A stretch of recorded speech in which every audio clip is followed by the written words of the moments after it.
Alright guys, so today we got a call to remove this shed, and what we're going to try to do is wrap a chain around it. So I made a hole right here and took off this front panel. They're in here taking down the shelves right now, but what I want to do is wrap it around that beam right there with a chain and connect the chain to my truck. As you can see, the chain right here. I'm going to connect the chain and we're going to see if we can just pull this whole thing down.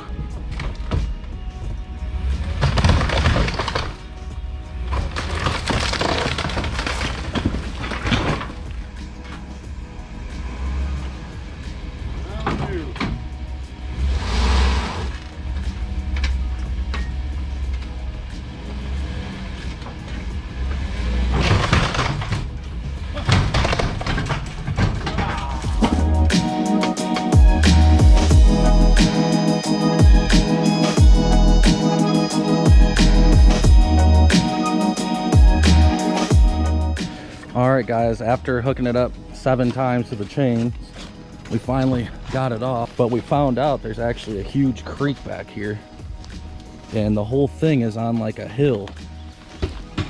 So it's a good thing we pulled it, because look at how this is set up. There's just cinder blocks on this like canal here. So that would have been very hard.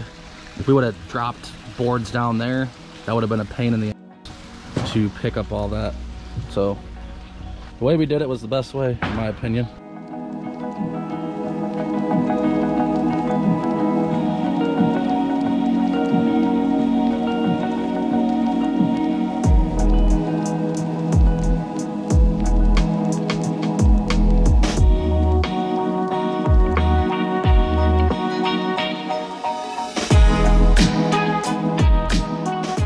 Hey guys, we just got finished with that shed. We are all beat. As you can see, we're all sweating. Here was the final product. The customer actually wants to keep all those blocks, so we're not going to take those, but it's kind of interesting that it was built right next to this creek. I mentioned that earlier, but check it out. So that's something you got to remember when you're tearing down sheds, is that sometimes the foundations are not normal. But thanks for watching, guys. If you want to see more videos like this, don't forget to like, subscribe, hit that notification button. And without doing this job with a chain, it would not have happened. So remember that. Sometimes it's easier, just let the truck do the work. So have a good one.